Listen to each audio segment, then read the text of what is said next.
dear brothers and sisters, we are at the Bayfront in Roseau this evening, standing tall as the only organized and ready political party contesting the December 8th, 2014 general elections. We are the only party that is organized to do so. We are the only party that is in a position to launch the first weekend of the campaign. We are the only party with paraphernalia. We are the only party with sound, stage, and a setting of this nature, my dear brothers and sisters. We are the only party ready enough for its leader to be able tonight to showcase 4 days after the calling of an election, a fully printed and readily available 2014 manifesto. That is our manifesto. That is Labour's manifesto of 2014, ladies and gentlemen. That is our manifesto, ready to be delivered to you, the people of Dominica.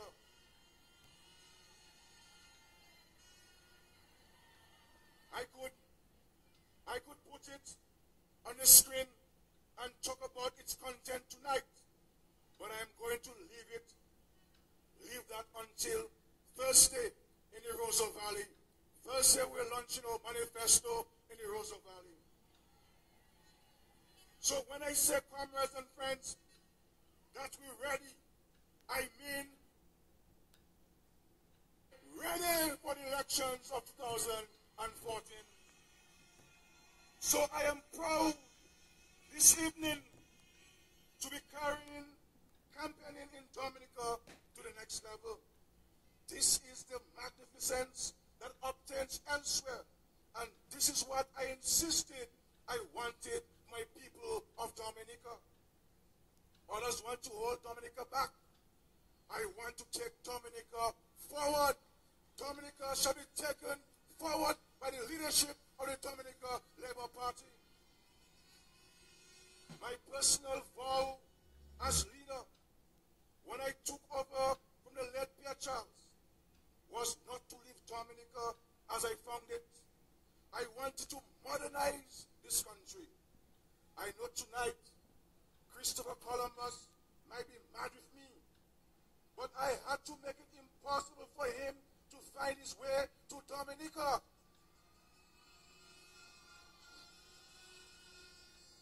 Were Christopher Columbus to arrive at the Douglas Chelsea Airport or the Roseau Ferry Terminal tonight, he will be confused. Were he to drive on the Nicholas Liverpool or Eo Libra highways, he will be mesmerized. Were he to drop in at the Dominica State College and see so many hundreds of young Dominicans attending the State College, he would be dumbfounded. Were Christopher Columbus to go into the valley and see the emergence of geothermal and the growth of our tourism landscape, he would swear this is not Dominica. That was our goal 12 years ago, ladies and gentlemen, and that is my goal again tonight, to always take Dominica higher and higher and higher. So I have absolutely no apologies for launching a 2020 general election campaign tonight, because 2020 is where my focus is at tonight, my brothers and sisters.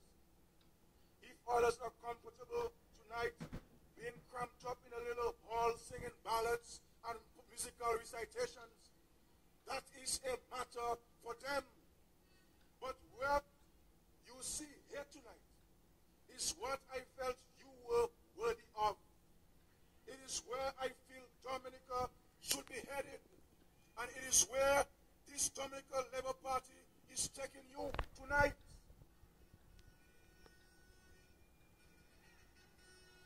So I stand in awe of you tonight, ladies and gentlemen. I stand in awe of the 20 previous candidates that were introduced and who present themselves remarkably well this evening. I am ecstatic to be the leader of the first political party in the Eastern Caribbean to launch a total of 4 high-quality women as part of a lineup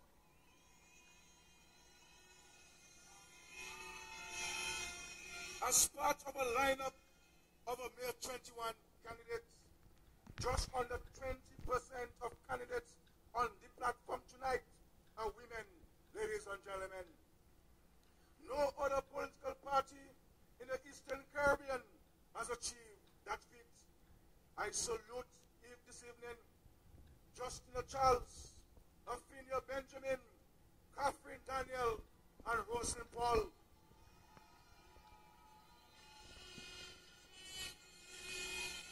I am proud this evening to have introduced 6 new candidates and a 7th not so new one in my comrade and brother Ian Pinard. They say they want change. Well, my dear comrades and friends, that is change. Labour is the change, ladies and gentlemen.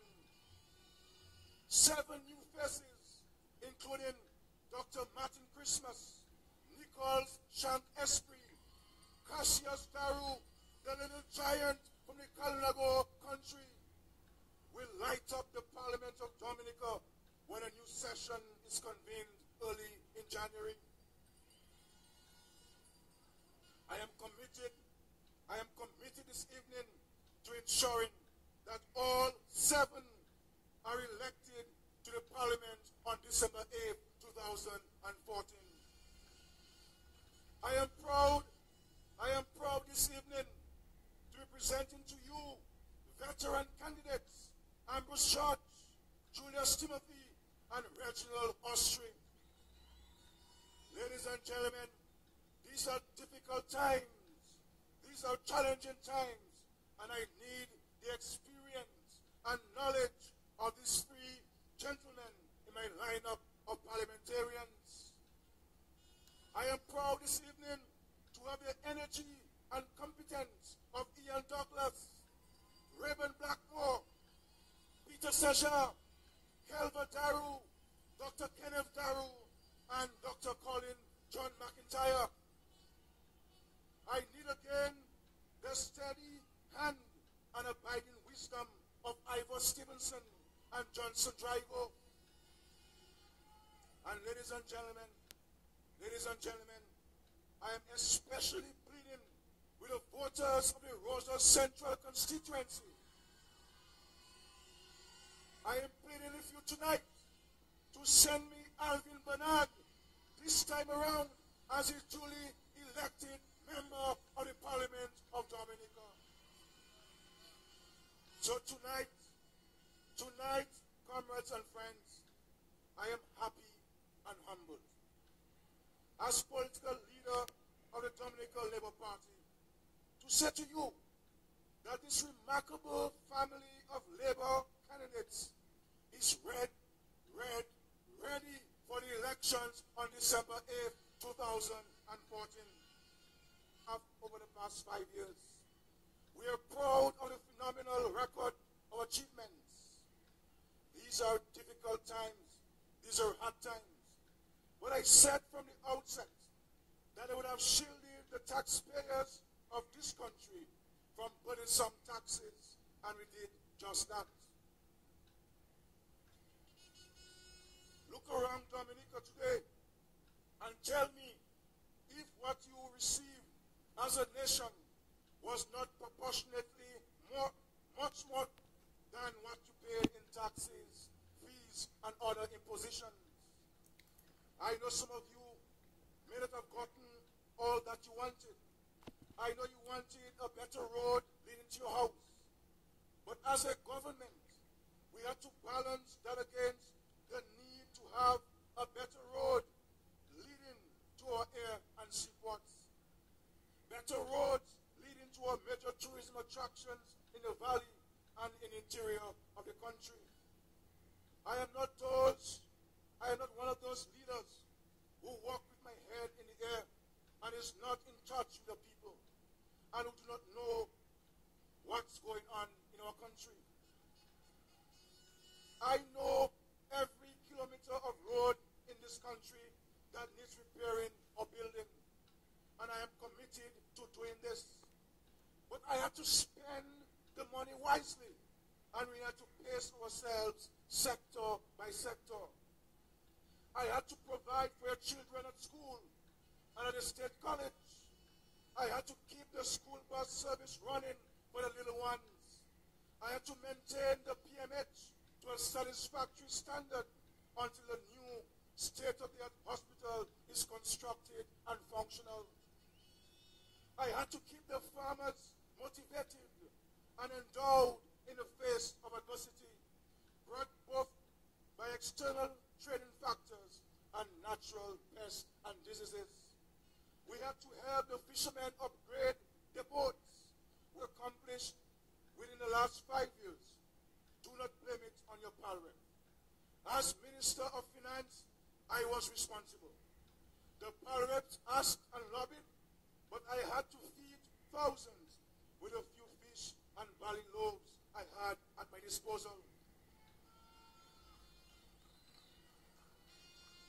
Rest assured that we do not have to build the Nicholas Liverpool Highway again.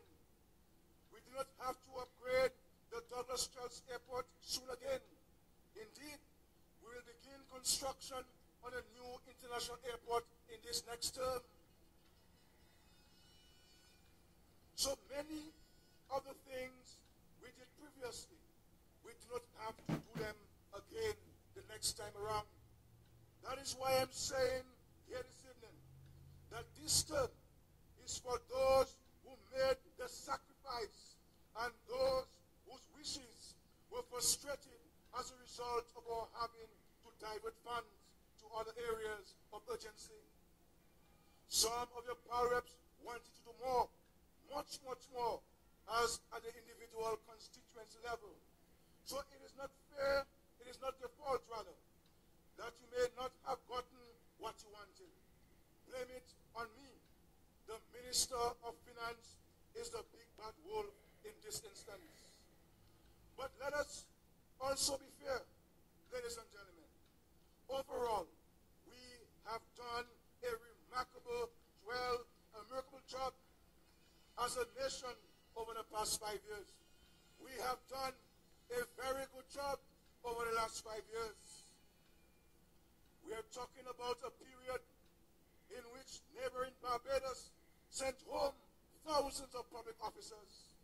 We are talking about a period in which neighboring Antigua and Barbuda underwent an excruciating IMF program that saw the introduction of several major taxes, including income tax and even a higher rate of VAT. We are talking about a period when the United States economy stagnated and tourist arrival was down, not only from North America and Europe, but also intra-regionally as well. We had to choose between fixing the road and investing in LIAT to ensure that adequate seats were allotted to Dominica. So let us be fair and reasonable in our assessment of the last 5 years. Labour performed extraordinarily in the circumstances. And we're here tonight very, very proud of our achievements. We're proud tonight because we are presenting to you a team of competent, experienced, and in-touch candidates ready to resume work on January 1st, 2005 as a duly elected government. We are proud tonight because we have in our possession a manifesto of well-thought-out plans and ideas for which funding has been secured. We are not coming to you with any pie-in-the-sky outlandish ideas, ladies and gentlemen. What we say in this campaign, we will do. As Prime Minister and Minister of Finance, I will tell you where I will get the money to do what we have said we will do in the manifesto. Others will curtail the National Employment Program and put your young children back on the streets and wasting away at home. us the money to support the continuation of the National Employment Program.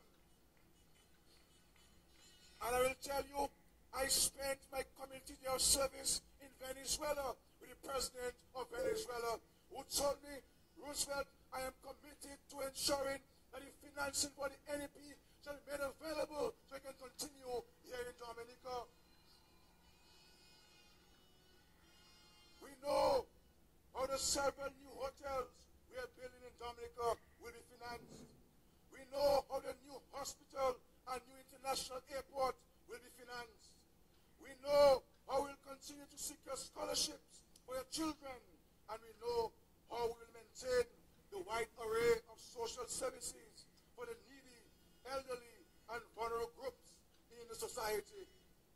The monthly stipend we just gave to the elderly will be maintained by a re-elected Dominica Labour Party government. So understand, ladies and gentlemen, there is only one serious political party in these general elections, and that party is the Dominica Labour Party.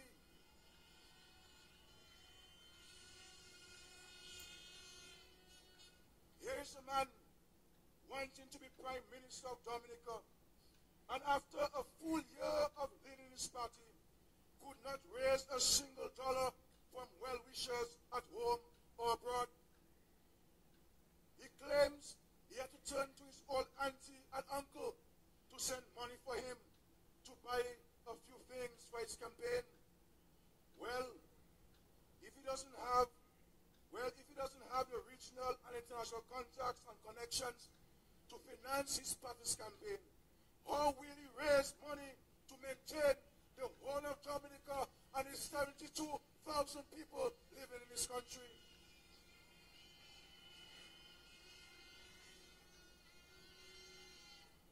My friends, understand this. It is not Dominica that goes to raise money and attract grants and concessionary financing for this country. It is the Prime Minister and Minister of Finance who has to go out to negotiate on behalf of the country. And if you do not have the contacts, there's nobody you can go to for help for Dominica. So let us understand this. They admit that after a year, not a single potential investor was willing to invest in the campaign and the victory.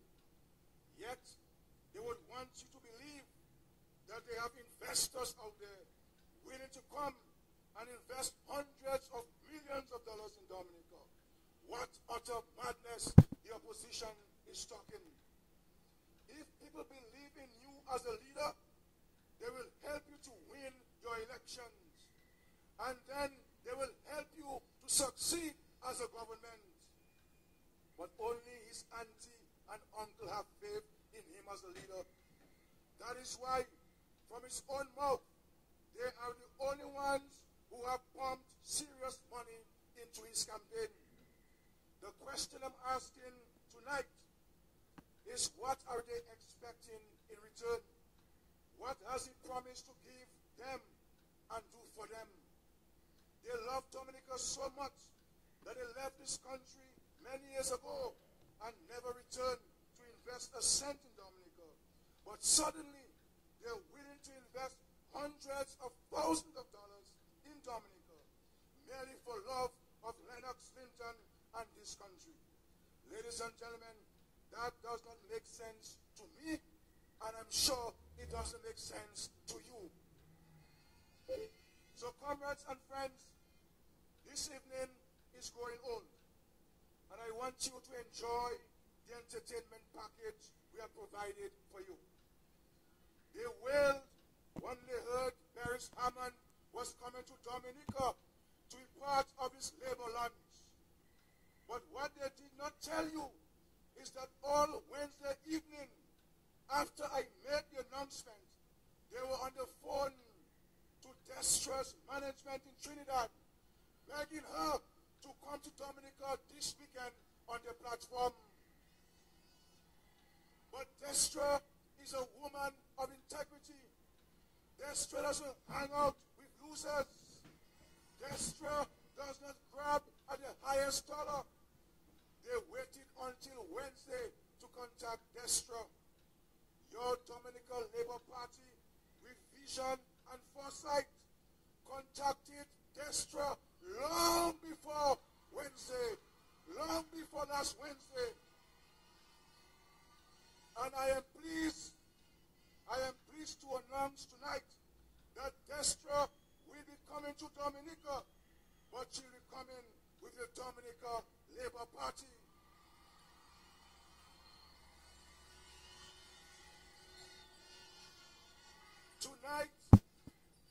Tonight in Roseau, we have the undisputed Caribbean king of entertainment, Beres Hammond. Later in this campaign, we shall have the undisputed queen of Caribbean entertainment, Destra Garcia in Dominica as well. St. Joe Massive, keep your ears open. Destra is coming to St. Joe, not to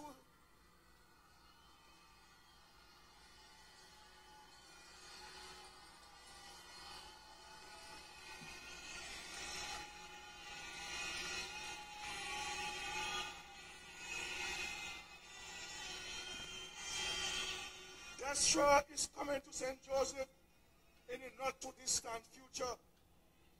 This is a party that is organized. This is a party that is prepared. This is a serious political party, ladies and gentlemen. So I am proud tonight of my party. I am proud tonight of my candidates. I am proud tonight of my campaign management team and all the technical people who made this production possible. They are not colonizers from Switzerland. They are our own Caribbean brothers and sisters from Dominica, from Antigua, from St. Kitts, from Trinidad and Tobago, and of course from Barbados. I thank them all for being part of this historic evening at the Bayfront in Roseau. Voters of Dominica, you hold the keys to the future of this country in your hands. You hold the keys of the future of your children in your hands. Go out and lobby your friends, family, and neighbors for voting support. We want every single vote in every single village, in every constituency in Dominica. This is the only serious political party in this campaign, and it is the Dominica Labour Party. American, get on board, ladies and gentlemen, and join the victory train. We need to win this election for Dominica. We need to win this election for Dominica. We need to keep the predators at bay. So, comrades and friends, ladies and gentlemen, American gospel icon Tasha Cobbs has arrived in Dominica. She's resting comfortably at a hotel and will minister to us in song tomorrow afternoon at Castle Bruce. Come out in your numbers tomorrow in Castle Bruce and be blessed, because we all need blessings, ladies and gentlemen. And we will accept the blessings from Tasha Cobbs as she ministers to us in song. Let us break all the chains. All the chains will be broken. All the chains will be broken as we move our onward march to victory. Victory for Dominica Labour Party and victory for Dominica. I want to thank you. I want to thank you for making this the largest political event in the history of Dominica.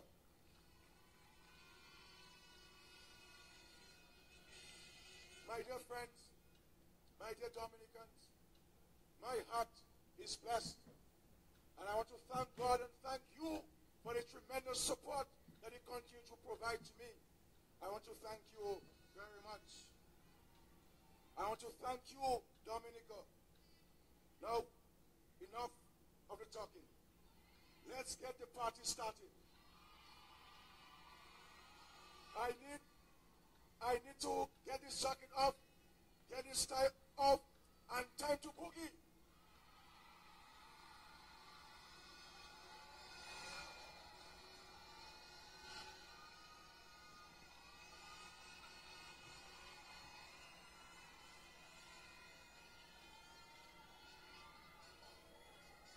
We are going from here straight to Castle Rose tomorrow.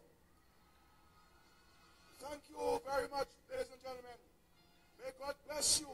May God bless your family. May God bless your country. Always, always, always, always stay on the side of the law. Stay away from any instance of provocation. When they chastise you, walk away. Let us not get into any trouble with anybody. They are desperate and they will do desperate things. Labour is a party of love. Labour is a party of compassion. Labour is a caring party. And let us always be on the safe side. Thank you very much, and may God bless you. May God bless you. May God bless your families. I thank you. Labour!